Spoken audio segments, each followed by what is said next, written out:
How's it going, everyone? You can hear me? Um, Yep. looks like I don't see our chair here, or our vice chair, or our secretary, and they all signed up. So maybe we can wait a few minutes.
I see Bob. Hi, Bob. Hi there. Sorry I'm late. I had Oh, difficulty getting on. no problem at all.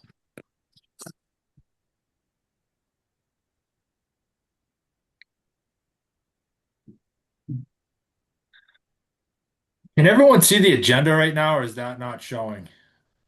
Okay with me. That's visible, yeah. Okay, it is. Okay.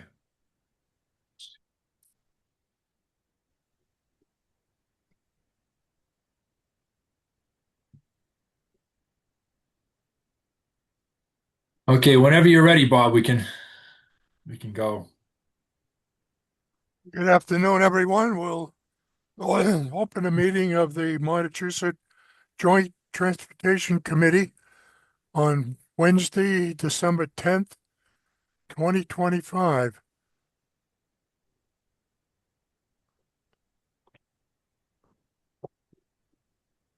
Introductions. Brian, do you want to go through say who's here? Sure, and I'll read the names as I see them on my screen.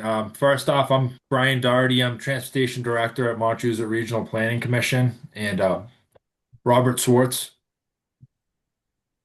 Yep, Chairman of the committee. Tyler Godin. Hi, Tyler Godin. I'm a planner at the Montachusett Regional Planning Commission.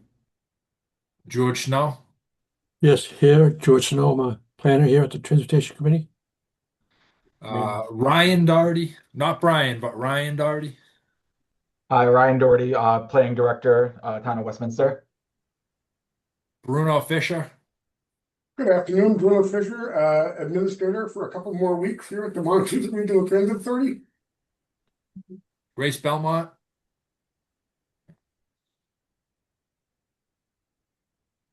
Ki- Looks like your sound's not on, Grace, but I see Grace is a planner with MRPC as well. Sherry Bean. Sorry, being MRPC. Sarah Bradbury.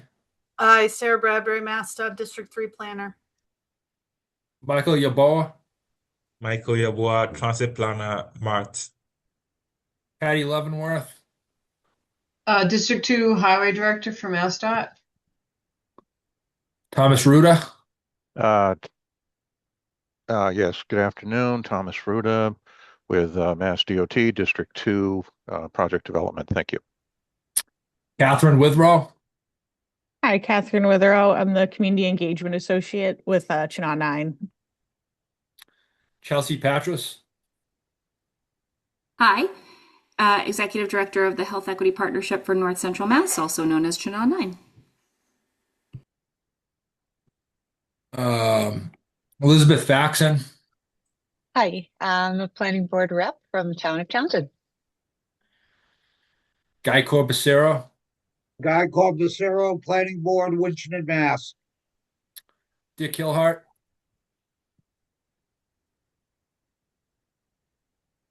Dick Hillhart. And Dick is DPW director at Athol. He usually joins us by phone, so he may be having an issue with that. Janet Tice, Janet Tice, Shirley Planning Board, and the Shirley Transportation Action Committee. okay, I think I got everyone. Okay, on item number 2, any public comments? Anyone from the public want to make any comments? Raise your hand or signal. I hear or see or none. We'll go to the next item. Need a motion to approve the October 8th, 2025 minutes of the meeting. So moved, Guy Corbacero. Seconded, Bruno Fisher. Okay. Is there any discussion relative to the minutes? Corrections, additions, deletions? I see none. We'll by the lack of a vote, we'll approve the minutes. Or the consensus, rather, excuse me. Item number 4, the 2026-2030 Transportation Improvement Program, TIP Amendment 1. Brian, are you going to handle that one? I will. Yep. So today we have one amendment to review, and as we typically do with the JTC, we'll provide feedback to the MPO who will vote on this at their meeting next week. This is amendment number 1 to the current Transportation Improvement Program, which is the 2026 through 30 Transportation Improvement Program. This is all for public comment. It was sent out for a 21-day public comment period by the MPO last month. That comment period ends on Friday. This is relatively uncontroversial. It's just in regards to a number of discretionary federal grants that were awarded in our region. It's federal money, therefore it has to be reflected in our regional tip. And this is in relation to 3 Safe Streets for All grants received by 1, the city of Fitchburg, 1 by Gardner, and 1 by Clinton. And additionally, Gardner received a build grant from Federal Highway Administration for a downtown buildability plan. We originally had these listed on federal fiscal year 2025 of the Transportation Improvement Program. It is now 2026. We follow the federal calendar, so as of October 1st, we need to amend this. There's no dollar amount change or anything like that. They're still awarded. We just need to amend it into 2026. So that's the reason for the amendment. So as I mentioned, it's out for public comment right now, as per our procedures. We're reviewing it with the JTC. Ultimately, we're looking for a recommendation to endorse, recommendation to the MPO for them to endorse it. No move, Bob Schwartz. Second, Guy Corbacero. Any further discussions?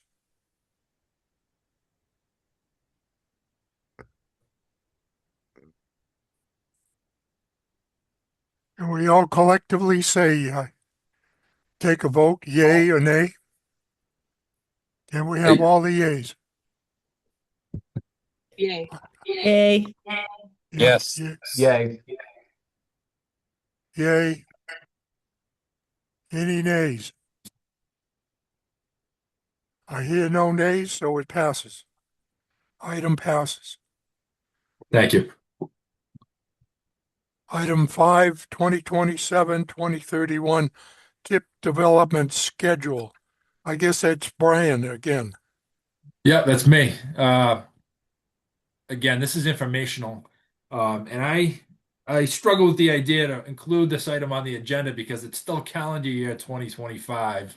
And this is about the tip, which covers the years 27 through 31, which just seems kind of off in the distance. But nonetheless, we start this process early. Here's a schedule of things to come. Many of you have been through this process before. This is in relation to the Transportation Improvement Program for the region, which is a listing of all federal investments in the transportation sector in the Montachusett region. We're required to put this together as an MPO.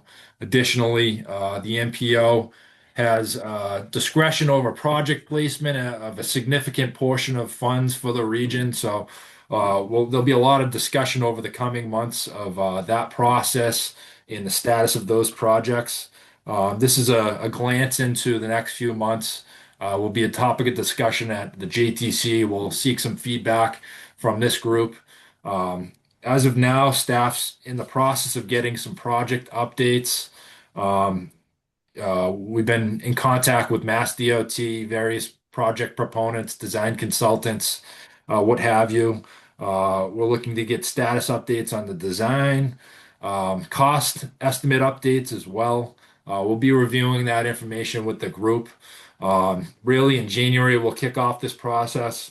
If your town has a tip project on the list now or a new project, we urge you to get in touch with your design consultant, have them give us an update, give Mass DOT District 2 or 3 updates, and so we can have the most updated information to make informed decisions. Typically, when it comes to February, we're looking at the evaluation of each of these projects. We'll review that with the JTC and the MPO. By March, typically, we're looking at funding scenarios for the discretionary portion of the tip. We'll look at various scenarios, get feedback from the JTC. There'll be a lot of discussion on individual projects. Hopefully by April, we have a draft ready to go. We'll present that to the JTC and the MPO and send that out for public comment. And by May or June, have a fully endorsed 2027 through 2031 Transportation Improvement Program. So no real changes from how we've handled this in the past. But this is just a reminder of really, it's one of the most important things that we do as an MPO. And, the JTC plays an important role as being sort of another set of eyes on this and providing some feedback throughout the process as well. So, again, this is just a heads up. If you have a project on the list, again, update DOT, update us, and we can proceed from there. So that's all I really have today. We'll kick off this process. Really in February when we have a lot of the information in. Good, thank you, Brian. Item number 6, critical urban and rural freight corridors. Review the CUFC and CRFC designations. Might this be the DOT rep? This would be me again. Oh, okay. Okay, another informational item this month. And we'll come back in January. I believe we'll have some items out for public comment at that point, and we'll review and provide feedback to the MPO as we typically do. Essentially, what the MPO is tasked with here is designating roadways as critical freight corridors, which will then qualify them for National Highway Freight Network funds in the region. Some background on this. We first undertook this exercise back in 2017. We designated at that time, I believe, about 10 miles of rural freight network corridors and about 5 miles of urban freight network corridors. We're allotted additional mileage this time around.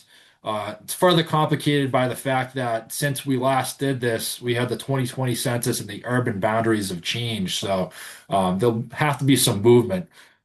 So basically, the National Highway Freight Network, you can see the map to your left, is a map of that in Massachusetts. It's comprised of 4 subsystems. You have the primary highway freight system, or PHFS, also portions of the interstate, and what's called critical rural and critical urban freight corridors. These rural and urban freight corridors are what we're tasked with designating in our region. So what these are essentially are, basically they provide access to interstates or ports or public transportation facilities or intermodal freight facilities in the region. Massachusetts has up to 300 miles to designate as critical rural freight corridors.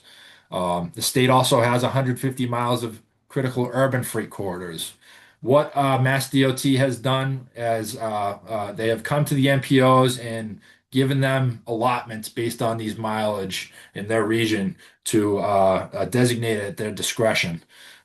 So we're looking at designating roughly 30 miles of rural freight corridors and about 8 miles of urban freight corridors during this exercise. Um, Kind of at the beginning of the process, staff has been reviewing this for several weeks. We actually made some proposals. We ran that by the MPO at their November meeting. We sent some information to Mass DOT for their review to see if it makes sense. However, we're still kind of cleaning things up. What we plan on doing is presenting the information we present today to the MPO next week with the idea that they will send our proposals out for a public comment period and come back and endorse and designate those roads as critical urban or rural freight corridors no later than February of 2026. At that time, we'll send it to DOT. They'll certify and add it into their state freight plan, which they're working on. They'll be working on the spring of 2026. This slide's irrelevant. A bit more information about what these actually are. To be designated critical urban or rural freight corridor, they must meet one of the elements listed here. So we're looking at roads at a minimum of 25% annual heavy vehicle traffic, truck traffic, roads that provide energy access to energy exploration, development, installation, or production areas, connection to the PHFS or the interstate systems, and facilities that handle over a certain threshold of freight units per year. Access to grain elevators, agricultural facilities, mining facilities, forestry facilities, intermodal facilities, also international ports of entry, or just provides access to significant air, rail, water, and other freight facilities. Most of the proposed roads that we have designated are the last item on here, just basically determined by the MPO or the state to be vital to improving efficient movement of freight. Relatively uncomplicated, but we do want to take a serious look at what roads are worthy of such a designation. So what you see here is what we currently have in place. As I mentioned, we designated these in 2017. It's a bit hard because there are limited mileage to designate in our region, so it's kind of piecemeal a little bit. But nonetheless, all these roads are Fed aid eligible, so they're eligible for federal funding through the TIPSA. This is just an additional pot of funds to add to the mix. Currently, what you see is highlighted in red is what we have for the rural freight corridor designations, and the green is the urban. You can see in the eastern portion, the highlighted red in Harvard. Here's where changes need to be made because since the 2017 exercise, the urban boundaries have changed. And what we designated as rural freight corridor is actually is an urban area now, according to the road inventory file that we use. So some changes have to be made. What we suggest as NPO staff is the following, and some of the changes you'll notice. You can see in the current version we have a section of Route 2 out to the west in Phillipston, Templeton, designated as a critical rural freight corridor. We suggest kind of changing that allocation to other roadways As I mentioned, this is just one pot of money that is eligible to fund a project on these roads. Route 2 has plenty of options for funding opportunities, as do many of these roads. So we're making the following proposal. Um, Designating a number of roads the northern portion of our region, such as Route 119, Route 31, Route 101 in Ashburnham and Ashby, which provide access to southern New Hampshire and also to points east and 495 in the Boston area. In the southern portion of our region, Hubbardston, Route 68, and Route 140 in Sterling.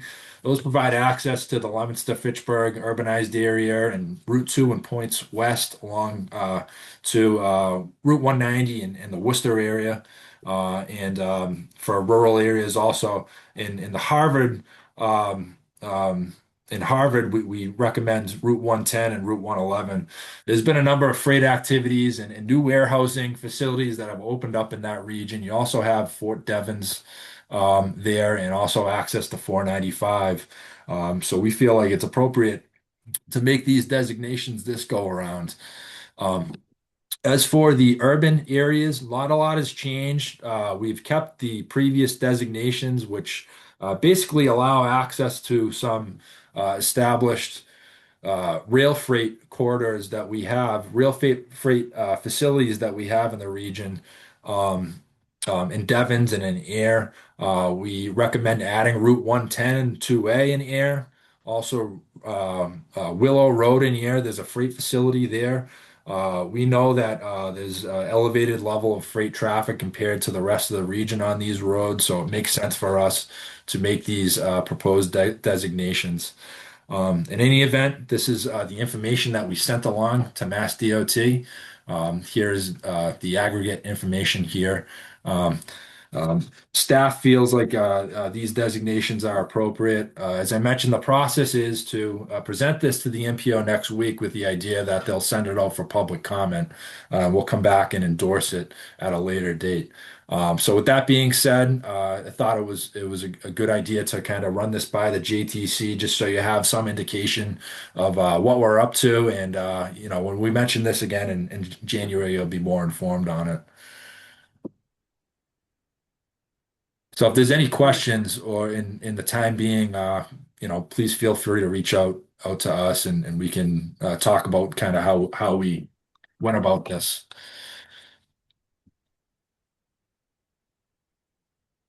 Okay. Did you already address item 7, Brian?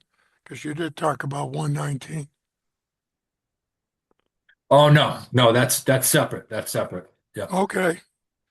Then federal fiscal year 2025 corridor profile, Route 119 in Townsend. Okay. So I mentioned a few times over the last several months, we like to bring some of our work items that MPO staff have done throughout the year, not just official MPO business, tip amendments, what have you, but in the event to kind of share information and share best practices and that type of thing.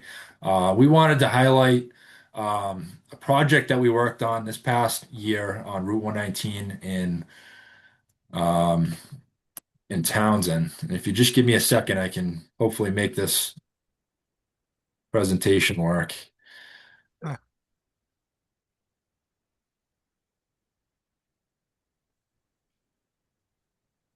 Ugh. So some background on this. Many of you are aware our work program that we also talk about a lot in the winter and spring months while we're developing it. This allows staff to do everything that the MPO is required to do, all the federally required documents, the plans, all the actions that's required of the MPO. That funds our ability to do that and our staff. Every year, we really try to set aside an amount of that budget to allow communities to ask us to give them some help with some items, whether it be looking at an intersection, certain tasks that may come up. In many cases, there's a stretch of roadway that a community would like us to look at in more detail to try to determine what some of the issues may be and sort of ways to mitigate some of the issues as well. And this is kind of what the process was this past year. The town of Townsend, we made our typical solicitation for project requests in the spring. Townsend came forward with an idea to look at Route 119 in the eastern portion of that town. If you're familiar with Townsend, this is the study area is east of Townsend Harbor, in the area of North Middlesex High School, all the way out to Groton, including an intersection in Groton, Townsend Road, Proctor Road, and Route 119. So this is especially relevant because we'll be sending out our solicitation memo again in January or February, asking communities if they would like us to look at any issues in town. We've done a number of these in the past. Currently, we're working in Shirley. We just kicked that off yesterday on Route 2A doing similar type of work. So this is just to give it an indication of kind of what the possibility is and what use can become of such a project. So you can see North Middlesex High School in the north portion of this project map. To the south is commercial Harbor Village Mall. This is a commercial plaza that has a shopping center, a number of restaurants. There's a Dunkin' Donuts, McDonald's, a pizza place. The town came to us with certain concerns. They were concerned about heavy pedestrian traffic. Obviously, North Middlesex High School across the street from these restaurants and what have you. They were concerned about speeding on Route 119, excessive delay and congestion coming out of the Harbor Village Mall Plaza, lack of pedestrian facilities in general, some sight distance issues, and heavy traffic from trucks, which is kind of a theme in the region as of late. So every one of these that we do is a little bit different, but basically what we do is we take a number of traffic analysis and we kind of let that information lead us to what perceived problems would be in the area. In this case, we look at vehicle travel speeds, classifications of vehicles, intersection issues, peak hour congestion, things like that. We did a signal warrant analysis at the plaza. We look at crashes in our safety analysis. And what the point of this whole thing is to come up with some improvements to suggest to the town and also to identify some funding opportunities so they can make some of those improvements. Here's a map of the traffic counts that we took this location. One of the first things that we try to do when we finally get some data analysis in is to confirm some of the perceived problems that the community has mentioned. In this case, they were concerned about speeding. Here's an example of which that confirmation is made. This is the area around the high school during AM bell times. A school speed limit's in place of 20 miles per hour. Unfortunately, our measurements show that only 1 out of 20 cars is going the speed limit during this AM time. So that's a concern from the community has been confirmed through this analysis. Similar results in the PM hours. Way too many vehicles are going over the speed limit. Only about 1% are going within the 20-mile-an-hour school zone speed limit at this location. As for their concerns with heavy vehicles, this is a Federal Highway Administration classification chart. What we consider heavy vehicles really is anything above a bus. You have your passenger vehicles, vans, smaller trucks, motorcycles, what have you. And then you have your heavy vehicles, which is, school bus, 2 axles, 6 wheels and above, all the way up to, tandem trailers. Another confirmation we were able to make is a high percentage of truck traffic. What you can see here is basically all the heavy vehicle volumes. About 12% of all traffic was from quote unquote heavy vehicles, anything above 2 axles and 6 wheels. Um, Most of that was from 6 tire, 2 axle vehicles. Only 1% was from buses, and a really small percentage was from anything higher than that. The tandem trailers, the real big vehicles. So, we confirmed the existence of a heavy vehicle and the obvious concern it would have in this area. But the problem seems to be less so the really big vehicles and your typical 2 axle type of vehicles. Um, so this study area included the unsignalized intersection from the plaza out to 119, right across from the high school. There were concerns about congestion in this area. So as part of the analysis, we conducted what's called a level of service analysis. Basically, this is a way to measure how well the traffic is moving through an area, and we do this at the busiest times, so AM and PM peak hours. The way we do that is measure traffic and determine what average delay is from each lane going into the facility. So what we end up with is basically a letter grid, with A being essentially free-flowing traffic and F being excessive delay. So another confirmation that we made, sure enough, congestion exists. You can see some Fs from some minor street approaches here. I won't go into great details on these locations. We really spelled it out very well for the town in the report. But another confirmation, a number of locations have a level of service of F at this intersection. We went a step further and did what's called a signal warrant analysis at this location. Essentially, what we do is this is a way to determine if a traffic signal is warranted at an intersection. So, if any of the 8 warrants involved in a signal warrant is met, then there is a possibility that a signal is justified here. We were able to confirm 2 warrants were met at this location. So, that doesn't mean that absolutely there should be a traffic signal installed. That just means that it is a real possibility. Other things come into play. It is kind of a big deal to put a traffic signal on a road such as 119 to allow traffic from minor approaches. So other things have to be considered, but nonetheless, sure enough, there is congestion. Probably no big surprise, and it is warranted for a traffic signal. So that is a possibility, and we do spell that out in our recommendations as well. Here's a look at the safety issues. We look at crash statistics. Through this study area, we can see an increase in crashes around the year 2022, and it's kind of plateaued at that level since then. A lot of this analysis is provided in the report. Here's a map of where those crashes occurred. You can see a cluster of crashes on the eastern portion on that Townsend Road, Proctor Road, 119 intersection.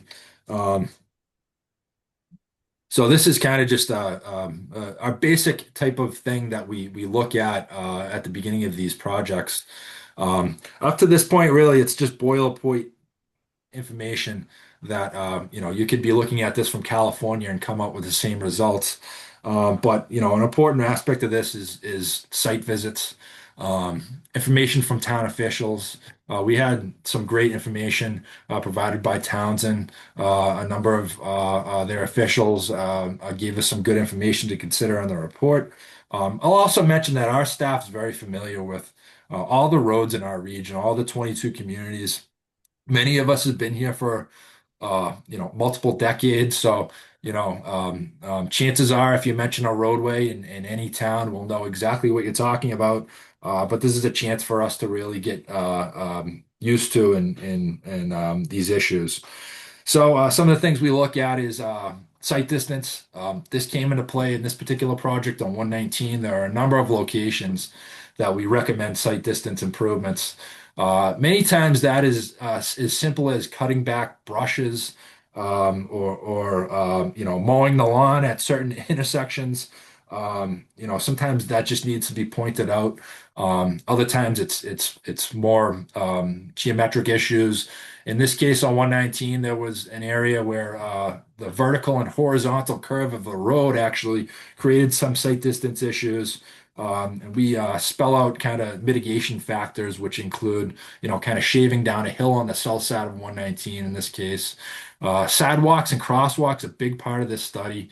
I mentioned North Middlesex being across the street from the restaurants and the plaza.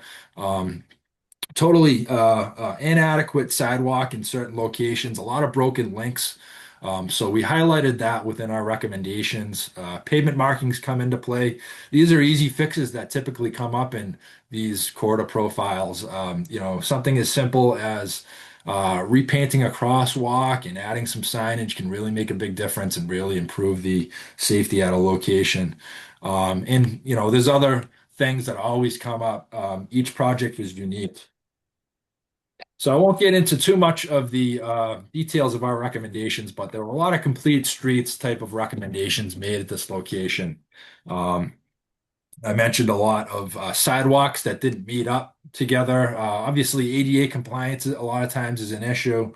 Um, Here's a close-up view of just how many curb cuts there are in the area. North Middlesex High School campus is to the north. Um, and to the south is all the commercial driveways. So, we made a case for consolidating some of these access points would really improve not just avoiding vehicle conflicts on 190, or excuse me, 119 with the vehicles entering on from the private development, but also pedestrian and vehicle conflicts. This is complicated because Harbor Village Mall and all the facilities to the south of this are all privately owned. So, you can't just take a shovel and start work. So, but we go into some detail of the benefits of making some improvements on the south side here. I mentioned the site distance. Number of locations just have to be, bushes cut back and that type of thing. Sometimes it just has to be spelled out in a report to be able to kind of reestablish that work task and really make a big improvement. Crosswalks, there are a number of crosswalks that could use paint, signage, especially in front of the school. Um, the intersection of Townsend Road, Proctor Road, and 119 is interesting because we actually looked at this 16 years ago through a former UPWP task. We looked at it again, made some comparisons, and we really think this may be a candidate for a roundabout. Um, Although to pursue that, I just like a traffic light would include some more discussion and analysis. Um, but we can see the possibility of that improvement being something that should be considered. Um, every time we do a quarter profile, each location has their unique things. This particular location differentiated itself because it was apparent it wasn't just about vehicle traffic. Really, with the school being across the street from everything that's going on the south side, um, um, pedestrian traffic really came into play. You have the pizza place, McDonald's, Dunkin' Donuts across from the high school, really inadequate pedestrian facilities. But also, there's the Squanicook River Rail Trail just south of the plaza. We really saw this as an asset to the town and to the area, and really even the private development of the plaza itself. So there are no formal trail access points, but there are informal ones clearly that are there. We carved out a portion of this report to really um, um, point out the possibilities here of making connections, consolidating driveways, working with the private owner of the plaza to make long-term improvements that will benefit everybody, the community and the private development as well. That kind of came into play as well. Really, the point of these type of projects is to have a clearer picture of the conditions and the problems, really spell it out for our communities and make recommendations to mitigate any of the problems that we see. Also, document some resources that are available to communities, whether that be develop a tip project or access money from this state program, Complete Streets or something like that, or just basic stuff like have somebody go out and cut this bush back. We feel like even the smaller improvements can really make big differences, especially as it relates to safety. And in the case of this study, perhaps a seed planted um, um, of the possibilities of the future of this particular area. We really see it as an asset to the town. And hopefully, by having this on paper and having a clearer view of things, they have a good indication of what they can do to move forward. So that's just an example of something we can do for our communities upon request. We carry this type of thing in our Unified Planning Work Program, as I mentioned. We'll be undergoing some project solicitation in the coming months in this program as well. So if there's ever any questions on what we can do, we're not transportation engineers, we're transportation planners, so we have limitations. But a lot of times it's nice to have kind of a clear view of what the possibilities are. We really also want to have community buy-in with these requests. There's it takes up a certain amount of our budget. We really want to make sure that there is a possibility of improvements being made in the long run. A lot of times we do these on town jurisdiction roadways. In this case, in 119, it's actually state jurisdiction. A lot of our recommendations are to work with Mass DOT in making some improvements if the town wishes to. But they do have a lot of skin in the game because they have a school and students crossing the road there. So definitely should be a priority to make some of the improvements that we point out, and we hope to see some development in the future as well.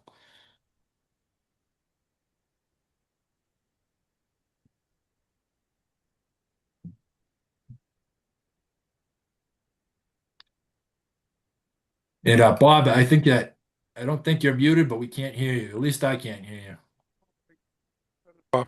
There we go. Thank you, Brian. That was very informative, to me anyway.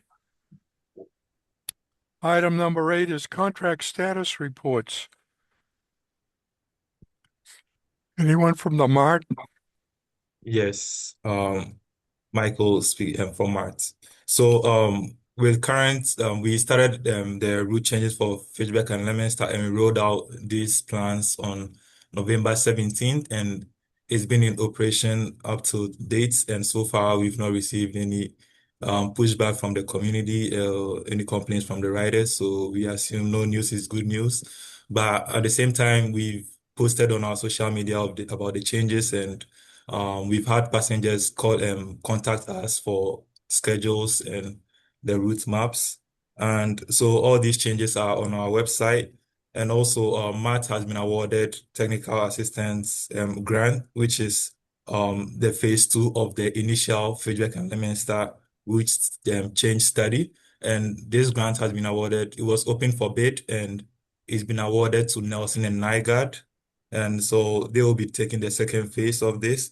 And this second phase would focus on converting our flag down system into a fixed bus or a hybrid system. So we would need collaboration with the MRPC on working on these projects in particular, because we also have another grant on shared streets and spaces, which we have about 17 bus shelters, which we need to locate on our proposed bus stops. So we would work closely on seeing how we can internally, once we have the consultant side of the work completed, implement these changes as we did to the earlier phase of the project. And also, we have an upcoming app, which is the MAT app, for which we hope to roll out next month, that is January 2026, hopefully. And so far, we are in the final stages of building the app. So this app consists of all our services, that is from our fixed routes and the demand response services from MAT, which was created by HBSS. And it's from the AOPP app from the FTA. So yes, so far that is what is going on here in MAT. Thank you, Michael. You're welcome. Anyone from MassDOT have any comments? So this portion, we typically highlight, this is MassDOT 3C, which is our contract. It's a little bit Oh, yeah. confusing. Maybe I'll change this on the next agenda, but I can give an update Okay. on this. Okay.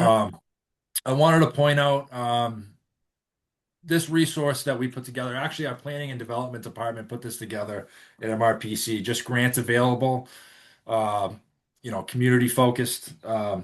This is just kind of a list of what's new. There's a lot of useful links on here. Our planning and development department stays on top of this. We offer our services sometimes via contract with a community, or perhaps under our district local technical assistance program, whether pursuing these grants or administrating the grants or any assistance at all. You can give us a call and we can see what makes sense. In any event, this is a lot of different relevant grants that communities may be interested in. So feel free to use this resource. And again, there's a lot of useful links as well in there. That was informative. I also passed that on to my DPW in Gardner. He welcomed me back. He says, we're going to look at some of those things. Item 9, administrative matters. That looks like our next meeting would be Wednesday, January January 14th. 14th. Yep, at 2:30, and we're ramping up again with all the MPO obligations. So we'll be discussing the TIP and the UPWP, and probably at least one more TIP amendment next month. So also, I think we're going to be reaching out to the Transportation Management Association that we've discussed before, and maybe get some information from them as well at that meeting. So Wednesday, January 14th at 2:30, and I'll send out the agenda and the invite a week before, as I typically do. Okay, the next thing is a motion for adjourn, if there's nothing else. I have a motion to adjourn from someone in a second. How about, I'll move to adjourn. Second. Paxton, second. Good. And I'll do it a little different this time. Are there any nays that doesn't want to adjourn the meeting? I see or hear none, so the meeting is adjourned. See you next month. Merry Christmas. Happy New Year to you all. Take care. Thank you. Thank you.